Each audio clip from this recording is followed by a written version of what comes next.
The lawyer's office smelled like old paper and my mother-in-law's perfume, the kind that arrives in a room before she does. I sat in the last chair, the one nearest the door, still wearing the black dress I'd worn to bury my husband 4 days earlier, and I listened to his sister call me a gold digger to my face while his mother nodded like she was agreeing with the weather. What none of them knew, not Diane, not her lawyer already drafting the challenge in his head, not the cousins texting under the table, was that the folder in front of the attorney had a second document clipped behind the first, one none of them had been told about, and in about 11 minutes, he was going to read a name out loud that would take every certainty in that room and turn it to ash. Welcome back to Calm Drama Stories, where we sit with the women everyone underestimated, and we watch what happens when the truth finally gets a chair at the table. If a story like this ever makes you feel a little less alone, that's the whole reason I tell them. Drop a comment and tell me where you're listening from, and subscribe so the next one finds you. My name is Naomi Cross.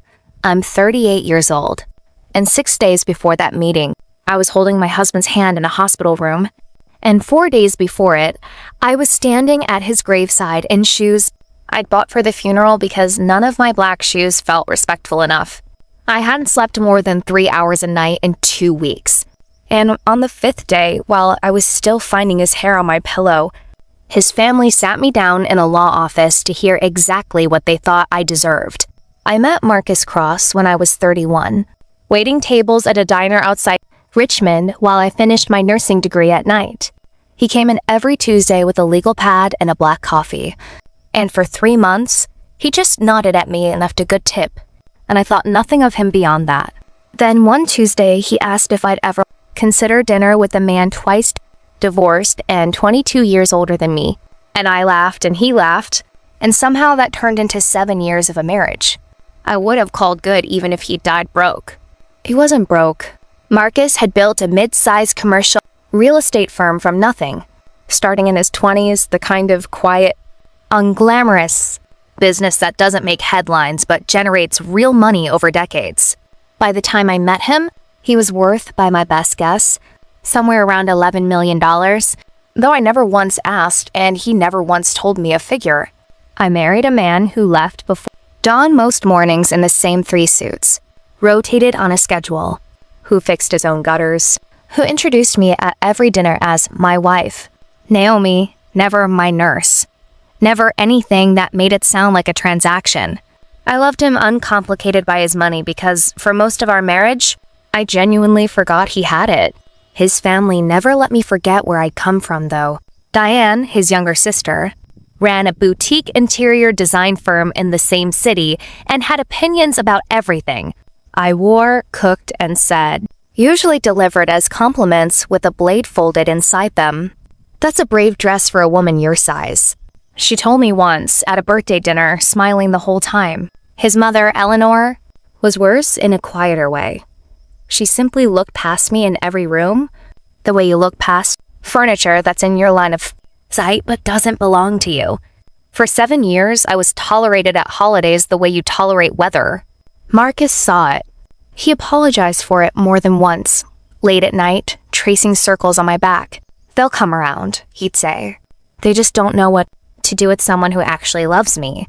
Instead of my balance sheet, he never got to see if he was right. He died on a Tuesday in March, his favorite day. I used to joke, since that's the day he found me, of a heart attack at his office at 6:40 in the morning, alone, before anyone else had come in. I got the call at 7:15, and I don't remember driving to the hospital. I remember his hand in mine already cooling and a doctor saying words. I made him repeat twice because the first time they didn't land anywhere real. What none of his family knew, standing at that graveside 4 days later in their good black coats, was that Marcus had spent the last 18 months of his life quietly rewriting the story they thought they already understood about our marriage, and he'd done it in a way none of us, including me, would fully understand until a lawyer named Foster Whitlock cleared his throat and read one line out loud. The reading was scheduled for the Monday after the funeral, which even in my grief fog struck me as fast. Eleanor had pushed for it. Better to handle these things while everyone's already gathered, she'd said. which I understood later meant she wanted it done before I tend to hire my own attorney or gather my thoughts. I went alone. I didn't think I needed anyone else in the room. I was his wife.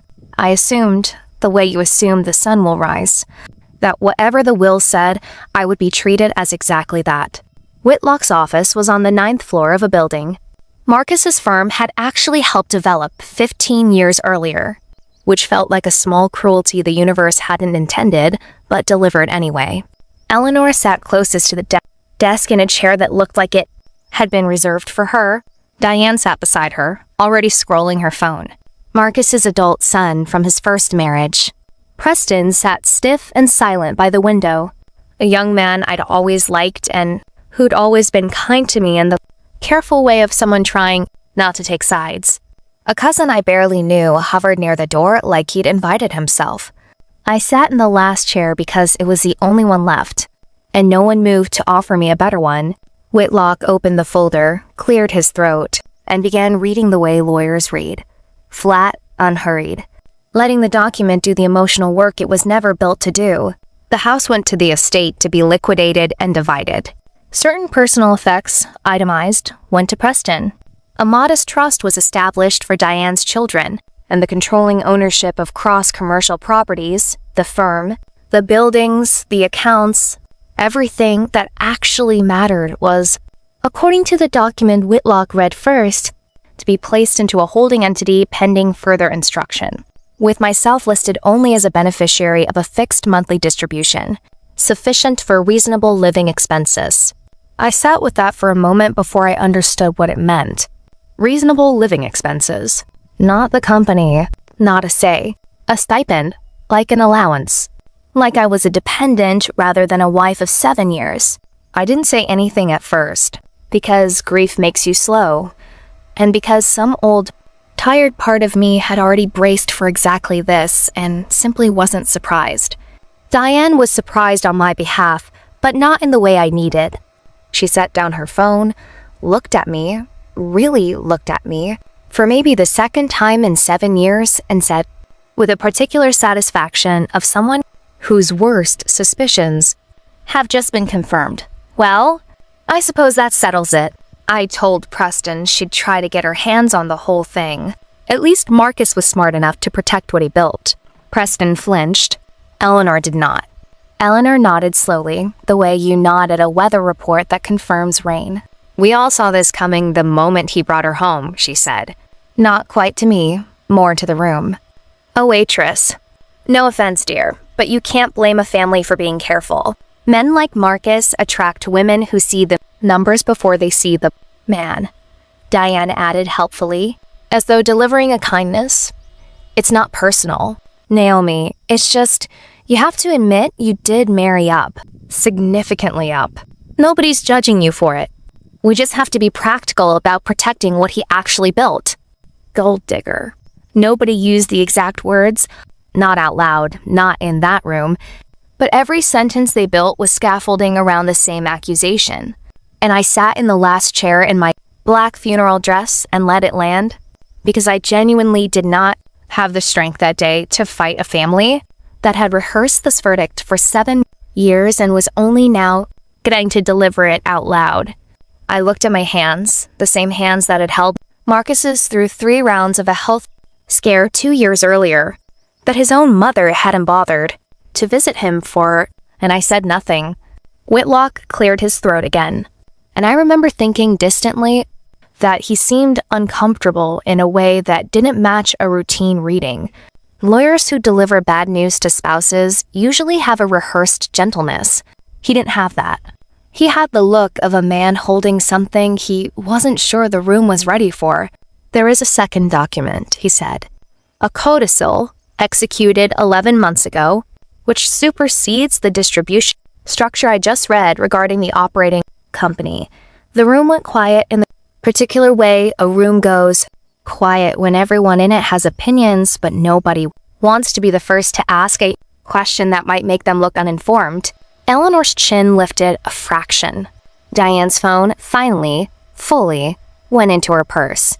"Marcus came to me alone," Whitlock continued, 11 months ago, and instructed me to draft amendment naming a controlling trustee for cross-commercial properties, someone he wanted with full operational authority, not merely a beneficiary of income, but the person legally empowered to run, sell, or restructure the company as they saw fit. He paused, and I wanted to tell you I knew what was coming, but I didn't. I assumed, the way you do when you've spent 7 years being told you were an outsider, that it would be Preston or some outside executive Marcus trusted, or board of Diane's choosing. I assumed anyone but me. Whitlock looked up from the page, directly at me, and said the name. Naomi Cross. I want to describe the silence that followed accurately, because I've relived it more times than I can count. It wasn't the silence of surprise settling. It was the silence of a room recalculating everything it had believed about itself in real time. Diane's mouth opened slightly and produced no sound. Eleanor's hand, which had been resting composed on her purse, tightened around the clasp until her knuckles went pale. Preston looked at me with an expression I'd never seen on him before. Not shock exactly, something closer to relief, like a held breath finally going.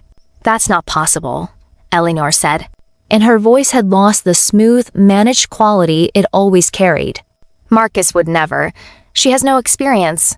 She's a nurse. She's your husband's spouse of 7 years," Whitlock said, gently but without apology. "And, as of 11 months ago, the legally designated controlling trustee of his company." I should add that Mr. Cross was quite specific in our discussions about why. He turned a page. He wrote a letter to accompany the codicil, to be read to the family at this meeting, in the event that his passing occurred before he'd had the chance to say this himself. If a story's helping you sit up a little straighter right now, that's the whole point of telling it. Stay with me. The letter is the part I still can't read out loud without my voice breaking, and it's coming right after this. Drop a comment about a moment someone underestimated you completely, and subscribe so you don't miss what happens next. Whitlock unfolded a single page, and I recognized Marcus's handwriting immediately. The particular slant he never could train out of himself, no matter how many keyboards he learned to type on. He read it in Marcus's own words, not the lawyer's flat cadence this time, but slower, more careful, because even Whitlock seemed to understand that this part mattered differently. "To my family," Marcus had written, "if you're hearing this, it means I didn't get the chance to say it myself, which I regret more than almost anything else about leaving early. I know exactly what you all think of Naomi, because none of you have ever been quiet about it. You think she married me for the company, the house, the number in the account. I want to tell you plainly. She spent 7 years never once asking me what that number was. I offered twice to show her the full accounts, thinking it would ease her mind about our future. Both times, she told me she'd rather not know, because she didn't want to start looking at me differently. I tested that instinct more than any of you ever bothered to. 2 years ago, when the arrhythmia scare put me in the hospital, I told Naomi, only Naomi, that the business was in real trouble, that a lawsuit from a former partner could have taken most of what we owned within the year. I watched her face when I said it, and she didn't flinch, didn't ask a single question about what that meant for her, only asked what she could do to help me get through the year. She spent that year working extra shifts to cover the gap in our savings without telling me, because she thought I had enough to worry about. I found the pay stubs later. She never once mentioned them. Mother Diane, you called her a gold digger to my face more than once over the years. Always with a laugh, always dressed up as a joke. I let it go more than I should have, because I didn't want to spend the last years of my life refereeing a war I thought time would soften. I was wrong to wait. So I'm not waiting anymore. Naomi didn't marry the businessman. She married the man who forgot most days that he was one. She is the only person in this family who never once asked me for anything, which is exactly why I'm leaving her everything that matters. Take care of her or don't, but don't you dare do it while pretending you don't know the truth. I've made sure now that you can't. Whitlock set the letter down. Nobody in that room moved for what felt like a very long time. I did not gasp. I did not cry. Not yet. That came later, alone, in my car, for almost 40 minutes before I could make myself drive. In that room, I just sat very still in the last chair by the door and let a truth I'd never once needed anyone else to confirm finally exist out loud. In ink, in a dead man's own handwriting. Read by a stranger to a family who had spent 7 years deciding I was something I never was. Diane recovered first, the way people like Diane always do, reaching for management before grief or shame could catch up to her. "Well," she said, and her voice wobbled in a way I'd never heard from her. "I'm sure Marcus he was sentimental at the end. People say things." Whitlock, to his credit, did not soften it for her. "The codicil is legally executed, witnessed, and notarized," he said. "It isn't sentiment. It's control of the operating company, effective immediately." Eleanor said nothing at all. That was the part that stayed with me longest. Not Diane's scrambling, but the total silence of a woman who had spent 7 years certain of her own read on me, confronted now with a version of events that made every smug comment she'd made at every holiday dinner into something she'd have to carry unspoken for the rest of her life. She looked, for the first time since I'd known her, old. I want to tell you what I did with the 11 minutes and the 11 months and the $11 million, because I know that's the part everyone wants. The reckoning, the moment I made them pay for 7 years of small cruelties dressed as concern. I had the power to. Whitlock told me plainly in a follow-up meeting a week later that as controlling trustee, I could restructure the company however I wanted, dissolve the modest trust set up for Diane's children, alter every distribution in the original will that hadn't survived the codicil. I sat with that option for exactly as long as it took to drink 1 cup of coffee. And then I told him no. I kept Diane's children's trust exactly as Marcus had originally set it out. Untouched because those kids never called me anything and didn't deserve to inherit their mother's judgment along with her genes. I kept Preston's personal effects exactly as written, and I called him myself the week after and told him I wanted him kept on at the firm in a real role, not a ceremonial one, because he'd always been decent to me and because Marcus had trusted his eye for the business more than he ever said out loud. I did not fire Eleanor from the small advisory position she'd held at the company for 20 years, purely symbolic though it was, because petty cruelty dressed up as justice is still just cruelty. And I'd had enough of watching people mistake meanness for strength. What I did do was harder in its own way than any of that would have been. I called a meeting, Eleanor, Diane, Preston, myself, 3 weeks after the reading, in the same office, and I told them plainly that I intended to run the company Marcus built, not sell it, not hand it to strangers, not disappear into a stipend they'd have found comfortable. I told them I'd been quietly learning the business alongside Marcus for years without either of us calling it that, because I liked understanding what he cared about, and that I intended to keep learning it properly now, out loud, with help if the company's own people were willing to give it. Preston offered immediately, without hesitation, which told me everything about which side of that family had actually seen me clearly all along. Eleanor didn't apologize that day.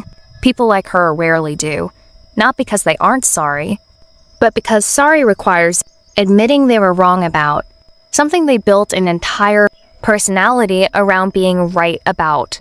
What she did instead, months later, at a small dinner I hosted mostly out of some stubborn hope Marcus would have wanted, was quieter and I think more honest than an apology would have been. She asked me, almost shyly, what Marcus had been like on the ordinary days. I never talk about publicly, not the man in the letter, just the man who fixed his own gutters and rotated 3 suits and forgot, most days, that he was rich at all.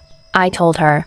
We sat there a long time, 2 women who'd spent 7 years failing to see each other clearly, finally doing the smaller, less cinematic work of starting to. Here is what I understood, eventually sitting in an office that used to be his and is now, somehow mine to steward rather than own. The people who call you a gold digger are very rarely describing you. They're describing their own fear that love without a ledger is possible. Because if it is, it means every relationship they've measured in what it costs and what it returns was never love to begin with, just a transaction. They'd convinced themselves was something warmer. I never once asked Marcus what he was worth, and it turns out that was the whole answer to a question his family had been asking about me for 7 years and never once had the courage to ask me directly. If you've ever been reduced to what someone assumed you wanted instead of who you actually were, I want to hear about it in the comments. And if this one stayed with you, subscribe, because the next woman they underestimated is already sitting in her own last chair by the door, waiting for her name to be read